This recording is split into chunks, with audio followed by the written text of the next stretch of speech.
Subscribe ಆಗಿ ನಮ್ಮ ಚಾನಲ್ಗೆ. ಹೊಸ ವಿಡಿಯೋಸ್ಗಾಗಿ ಬೆಲ್ ಐಕಾನ್ ಅನ್ನು ಕ್ಲಿಕ್ ಮಾಡಿ. ಹಾಯ್ ಫ್ರೆಂಡ್ಸ್, ಎಲ್ಲರಿಗೂ ನಮಸ್ಕಾರ. ಲಕ್ಷ್ಮಿ ಪಾಕಶಾಲೆ ಕಾರ್ಯಕ್ರಮಕ್ಕೆ ಸ್ವಾಗತ. ಇವತ್ತು ನಾನು ಒಂದು ರುಚಿಕರವಾದ ಚಟ್ನಿ ಮಾಡೋದು ಯಾವ ರೀತಿ ಅಂತ ತೋರಿಸ್ತಾ ಇದ್ದೀನಿ. ಇದನ್ನು ನೀವು ಬಿಸಿ ಬಿಸಿ ಅನ್ನದ ಜೊತೆಗೆ, ಅದಲ್ಲದೆ ಇಡ್ಲಿ, ದೋಸೆ, ಊಟದ ಜೊತೆಲಿ ಎಲ್ಲದಕ್ಕೂ ಸೈಡ್ ಡಿಶ್ ಆಗಿ ಬಳಸಬಹುದು. ಅಷ್ಟು ಸುಂದರವಾಗಿ, ಅಷ್ಟು ಸೊಗಸಾಗಿರುತ್ತೆ ಈ ಚಟ್ನಿ ರುಚಿ. ಖಂಡಿತ ನೀವು ಒಂದ್ಸಲ ಟ್ರೈ ಮಾಡಿ ಹೇಗಿತ್ತು ಅಂತ ನಮ್ಮ ಕಮೆಂಟ್ ಬಾಕ್ಸ್ನಲ್ಲಿ ತಿಳಿಸಿ. ಹಾಗಿದ್ರೆ ಫ್ರೆಂಡ್ಸ್, ಬನ್ನಿ ಈ ಚಟ್ನಿ ಮಾಡೋ ವಿಧಾನ ನೋಡೋಣ. ಮೊದಲದಾಗಿ ಗ್ಯಾಸ್ ಆನ್ ಮಾಡ್ಕೊಂಡ್ಬಿಟ್ಟು ಒಂದು ಪಾತ್ರೆ ಇಟ್ಕೊಳ್ಳಿ. ಅದು ಬಿಸಿಯಾದ ನಂತರ ಅದಕ್ಕೆ ಇವಾಗ ಎಣ್ಣೆ ಹಾಕೊಳ್ಳೋಣ. ಎಣ್ಣೆ ಒಂದು ಸ್ವಲ್ಪ ಚೆನ್ನಾಗಿ ಬಿಸಿಯಾದ ನಂತರ ನಾನಿಲ್ಲಿ ಒಂದು 8 ರಿಂದ 10 ಈರುಳ್ಳಿ ತೊಗೊಂಡಿದ್ದೀನಿ, ಸಾಂಬಾರ್ ಈರುಳ್ಳಿ. ಇದನ್ನ ಹಾಕ್ಬಿಟ್ಟು ಒಂದು 2 ರಿಂದ 3 ನಿಮಿಷದವರೆಗೂ ಒಂದು ಸ್ವಲ್ಪ ಕಲರ್ ಚೇಂಜ್ ಆಗೋವರೆಗೂ ಫ್ರೈ ಮಾಡ್ಕೊಳ್ಳಿ ಎಣ್ಣೆಯಲ್ಲಿ. ನಿಮ್ಮ ಮನೆಗಳಲ್ಲಿ ಫ್ರೆಂಡ್ಸ್ ಈ ರೀತಿಯಾಗಿ ಇರೋ ಈರುಳ್ಳಿ ಇಲ್ಲ ಅಂತಂದರೆ ನೀವು ನಾರ್ಮಲ್ ಆಗಿ ಯಾವ ಈರುಳ್ಳಿ ಇರುತ್ತೆ ಅದನ್ನೇ ಬಳಸಬಹುದು.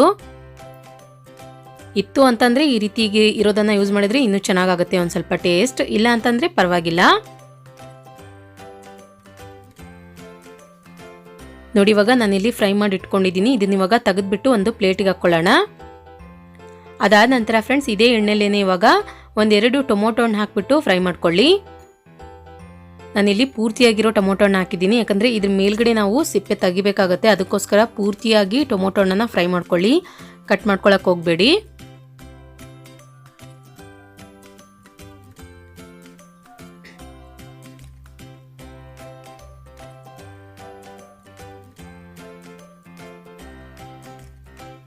ಟೊಮೊಟೊ ಹಣ್ಣು ಇವಾಗ ಚೆನ್ನಾಗಿ ಫ್ರೈ ಆಗಿದೆ. ನೋಡಿ, ಈ ರೀತಿಯಾಗಿ ಸಿಪ್ಪೆ ಬಿಡಬೇಕದು, ಅಲ್ಲಿವರೆಗೂ ಫ್ರೈ ಮಾಡ್ಕೊಳ್ಳಿ.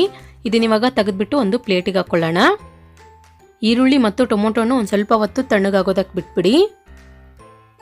ನಂತರ ನೋಡಿ ಫ್ರೆಂಡ್ಸ್, ಇವಾಗ ಇಲ್ಲಿ ಟೊಮೊಟೊ ಹಣ್ಣು ತಣ್ಣಗಾಗಿದೆ. ಇದನ್ನ ಇವಾಗ ಮೇಲ್ಗಡೆ ಈ ರೀತಿಯಾಗಿ ನೀಟಾಗಿ ಸಿಪ್ಪೆ ತೆಗೆದುಕೊಂಡ್ಬಿಡಿ.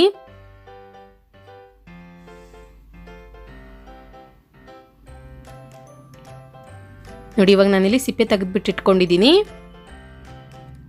ನಂತರ ಇವಾಗ ಒಂದು ಮಿಕ್ಸಿ ಜಾರ್ ತಗೊಳ್ಳಿ. ಇದಕ್ಕೆ ಇವಾಗ ಈರುಳ್ಳಿ ಮತ್ತು ಟೊಮೊಟೊ ಹಣ್ಣು ಹಾಕ್ಕೊಳ್ಳಿ. ಅದಾದ ನಂತರ ಒಂದು ಅರ್ಧ ಕಪ್ಪಷ್ಟು ಪುಟಾಣಿ ಹಾಕ್ಕೊಳ್ಳೋಣ, ಉರ್ಗಡ್ಲೆ. ನಂತರ ಅರ್ಧ ಟೀ ಸ್ಪೂನ್ ಜೀರಿಗೆ ಹಾಕ್ಕೊಳ್ಳಿ. 1 ರಿಂದ 1.5 ಟೀ ಸ್ಪೂನ್ ಅಚ್ಚ ಖಾರದ ಪುಡಿ. ಅದಾದ ನಂತರ ರುಚಿಗೆ ತಕ್ಕಷ್ಟು ಉಪ್ಪು ಹಾಕ್ಕೊಳ್ಳಿ. ಇದಕ್ಕೆ ಇವಾಗ ನೀರೇನು ಸೇರ್ಸಕ್ಕೆ ಹೋಗಬೇಡಿ, ಹಾಗೆ ಒಂದ್ಸಲ ಗ್ರೈಂಡ್ ಮಾಡ್ಕೊಳ್ಳಿ.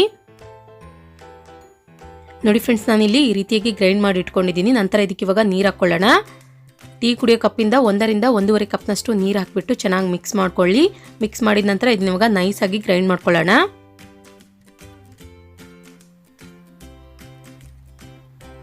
ಓಕೆ, ನಾನಿಲ್ಲಿ ಗ್ರೈಂಡ್ ಮಾಡಿಬಿಟ್ಟು ಇಟ್ಕೊಂಡಿದ್ದೀನಿ. ನೋಡಿ, ಇವಾಗ ರುಚಿಕರವಾದ ಚಟ್ನಿ ರೆಡಿಯಾಗಿದೆ.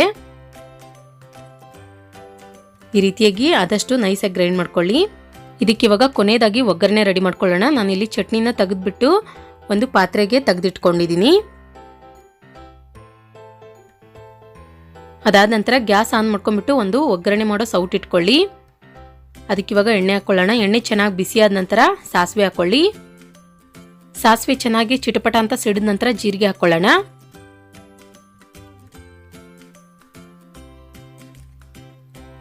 ಅದಾದ ನಂತರ ಒಂದು ಸ್ವಲ್ಪ ಕಡಲೆಬೇಳೆ ಮತ್ತು ಒಂದು ಸ್ವಲ್ಪ ಉದ್ದಿನಬೇಳೆ ಹಾಕ್ಕೊಳ್ಳಿ, ಅರ್ಧ ಚಮಚದಷ್ಟು. ನಂತರ ಒಂದು ಸ್ವಲ್ಪ ಕರಿಬೇವಿನ ಸೊಪ್ಪು ಹಾಕ್ಕೊಳ್ಳಿ. ಕೊನೆಯದಾಗಿ ಇದಕ್ಕೆ ಇವಾಗ 1-2 ರಿಂದ 3 ಒಣಮೆಣಸಿನ್ಕಾಯಿನ ಕೈಯಿಂದ ಮುರಿದ್ಬಿಟ್ಟು ಹಾಕ್ಕೊಳ್ಳಿ. ಇದನ್ನ ಇವಾಗ ಒಂದು ಸ್ವಲ್ಪ ರೆಡಿಶ್ ಆಗೋವರೆಗೂ ಚೆನ್ನಾಗಿ ಎಣ್ಣೆಯಲ್ಲಿ ಫ್ರೈ ಮಾಡ್ಕೊಳ್ಬೇಕು.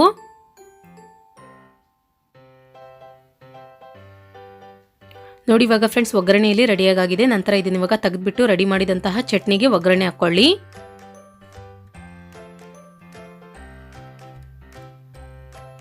ಒಗ್ಗರಣೆ ಹಾಕಿದ ನಂತರ ನೋಡಿ ಒಂದ್ಸಲ ಚೆನ್ನಾಗಿ ಮಿಕ್ಸ್ ಮಾಡ್ಕೊಳ್ಳಿ. ಇದು ಫ್ರೆಂಡ್ಸ್ ದೋಸೆಗಂತೂ ತುಂಬ ಅಂದರೆ ತುಂಬ ಚೆನ್ನಾಗಿ ರುಚಿ ಕೊಡುತ್ತೆ. ಇಡ್ಲಿಗಾಗಿರ್ಬೋದು, ರೈಸ್ಗಾಗಿರ್ಬೋದು. ಖಂಡಿತ ಒಂದ್ಸಲ ನೀವು ಪ್ರತಿದಿನ ಮಾಡೋ ಚಟ್ನಿನ ಬಿಟ್ಬಿಟ್ಟು ಈ ಥರ ಒಂದ್ಸಲ ಟ್ರೈ ಮಾಡಿ ನೋಡಿ. ನೋಡಿದ್ರಲ್ಲ ಯಾವ ರೀತಿಯಾಗಿ ನಾವು ಉರ್ಗಡ್ಲೆ ಚಟ್ನಿ ಮಾಡೋದಂತ. ನಾನು ಮಾಡಿರೋ ಈ ರೆಸಿಪಿ ನಿಮಗೆ ಇಷ್ಟ ಆಗಿದ್ರೆ ಪ್ಲೀಸ್ ಲೈಕ್ ಮಾಡಿ, ಶೇರ್ ಮಾಡಿ, ಕಮೆಂಟ್ ಮಾಡಿ. ಇನ್ನಷ್ಟು ಈಸಿ ರೆಸಿಪೀಸ್ಗಾಗಿ ನಮ್ಮ ಲಕ್ಷ್ಮಿ ಪಾಕಶಾಲೆ ಚಾನಲ್ಗೆ ಸಬ್ಸ್ಕ್ರೈಬ್ ಆಗೋದು ಮಾತ್ರ ಮರಿಬಾರ್ದು. ಮತ್ತೆ ಒಂದು ಇಂಟ್ರೆಸ್ಟಿಂಗ್ ರೆಸಿಪಿ ಒಂದಿಗೆ ಬರ್ತೀನಿ ಮುಂದಿನ ಸಂಚಿಕೆಯಲ್ಲಿ. Keep watching. Thank you. Bye.